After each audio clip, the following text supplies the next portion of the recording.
Hello, Tennessee Voices listeners and viewers. This is David Plazas, the Opinion and Engagement Director for the USA Today Network Tennessee and the Tennessean.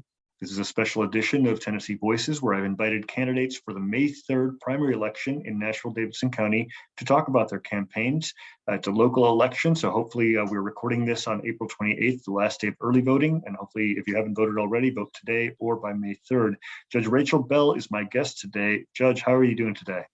I'm doing just fine. How are you doing today?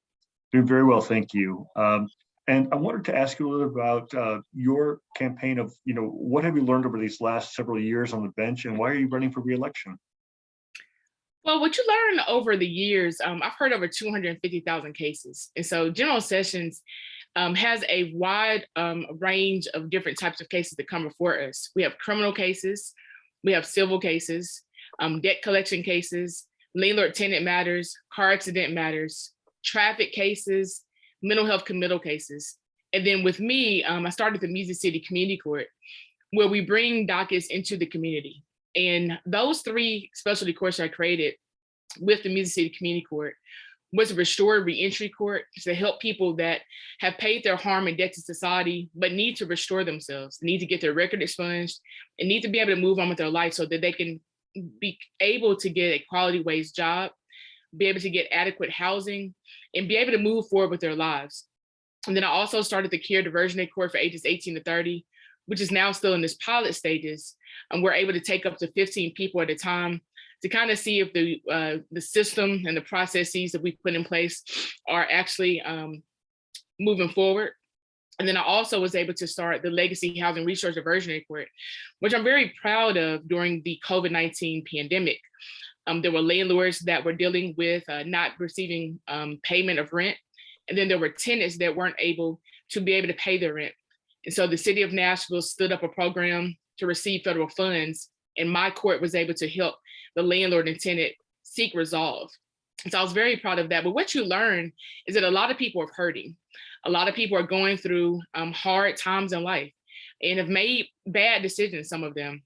Most of them that you see are quality of life crimes, individuals that are being pushed to the margins and don't have resources, and trying to connect them to resources and help them no longer break the law and make better decisions has really been what I've seen in the criminal space and the civil space, since people overextending themselves, trying to make a way for them and their families, thinking that they can make do, and realizing that they can't. And so they're being forced out of the property. Landlords trying to give people, places to live, and people aren't able to pay their rent.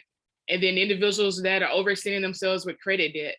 And then those that are driving without a license and driving without insurance. And so then they end up in our courts because they don't have the means to pay for the accident that they've caused. So we're seeing a lot in our courts. It's the people's court.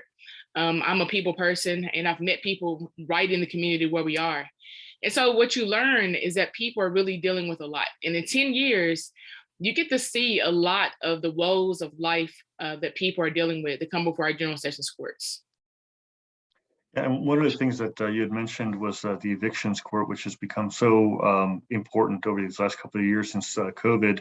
There was an eviction fund, and unfortunately, that was sent to pass. For when you see a defendant or someone coming to court to seek relief, how do you help explain what the situation is and how the possible outcomes might be in a way that is empathetic and fair? Well, when you're dealing with a situation with eviction, we have eviction courts here in Nashville, and they reside in courtrooms 1A and 1B. And that is for all of our 11 judges. I was able to create our state's first eviction diversion court, which is called the Legacy Housing Resource Diversionary Court. At first, we started out with landlords and tenants having to agree to come to the court, because diversionary courts are not ones that you're forced into. Along the way, we realized that if they had a Metro Action Commission application called with the HOPE program, that we were able to streamline and have them come to the court automatically because they were tied to the federal grant money that President Biden had given to the city of Nashville, called the United States Emergency Rental Assistance Program funds. If a tenant and the landlord were willing to receive those funds to pay the tenant's back rent and the landlord was able to receive those funds to allow the tenant to stay in their home, which means that the tenant and their family were able to keep a roof over their heads, then the court was an automatic transfer so that we could help those individuals. The good thing about this court is that we had housing court navigators and then housing facilitators to help landlords and tenants walk through the process. The good thing about the court is that we were able to kind of protect the situation while they were dealing with the back rent and trying to keep the eviction off of the tenant's record. Because as you know, many people, well, I'm gonna say this, maybe you don't know, a lot of people don't realize that even if a tenant has a case dismissed and they actually pay their rent or have another nonprofit or entity pay their rent for them, that eviction stays on their record and it does not come off. In the criminal space, if a case is dismissed, you're able to get your record expunged and it's wiped away. In the civil space, if you're a party to an action for a debt collection, if you're a party to an action for accident, party to an action for an eviction, whether you've settled it or not, resolved it or not, it still stays on your record, which is a negative blemish on an individual's life. So we've tried to help connect people to balancing the harm and connecting them to the resources so they can move on with their life. I was very, very, very, very proud the partnership that we were able to put together with United Way and the Financial Assistance Network, which is a number of nonprofits here in the city of Nashville.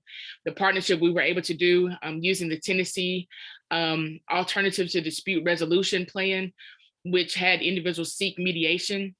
We also I'm very proud of the partnership we have with Metro Action Commission.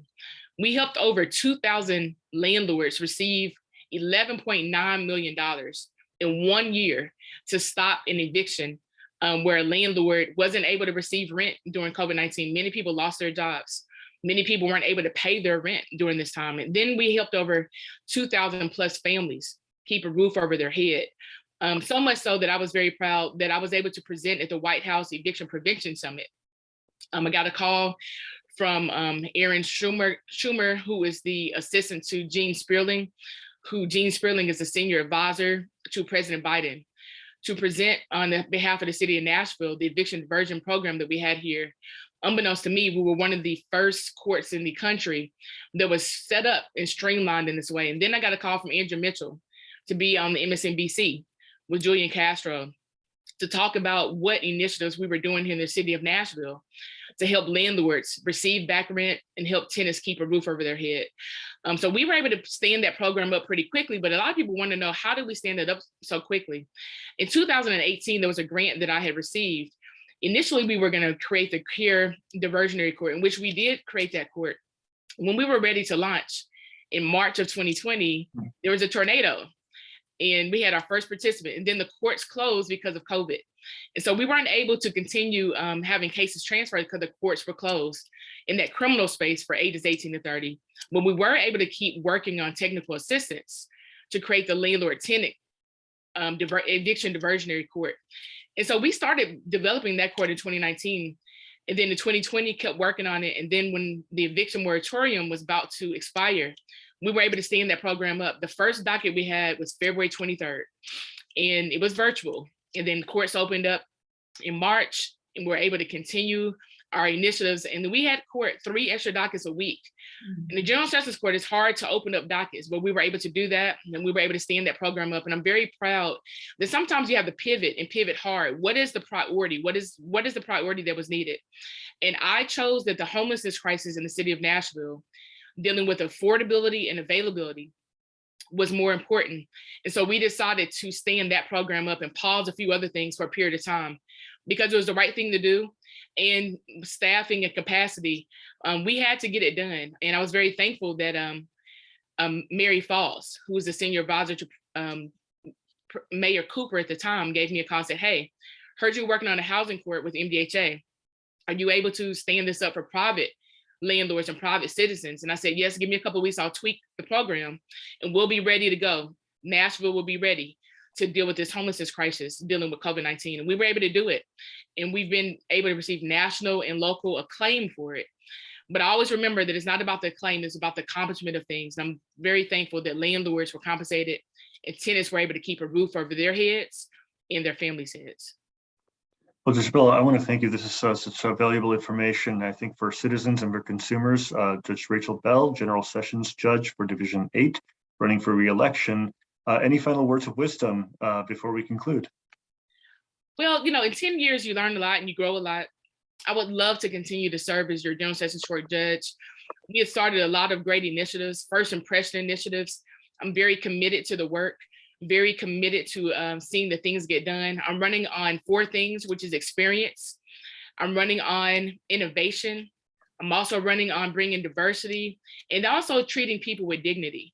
I'm very thankful for the time that I've served, and I would love to continue to serve as your General Sessions Court judge here in Division 8 in Nashville, Tennessee. My slogan is Ring the Bell for Justice. I hope to see you at the polls today or see you at the polls on Tuesday, May 3rd. And if you have any questions for me, please email me just at judgerachelbell@gmail.com. Or you can call me on my cell phone, 615-310-9510. I want to answer your questions. If you're on the fence and not sure, give me a call. I'll call you right back and I'll answer your question. I can't talk to you about any cases. I'll be breaking the judicial canons, but anything about my candidacy and anything about me running for re-election and wanting to continue to serve as your judge, I am an open book, judgerachelbell@gmail.com, or call me on my cell, 615-310-9510. Thank you. Judge Bell, thank you so much for your time. You stay well and healthy, and I appreciate you coming on the show today. Thank you. Thank you, David.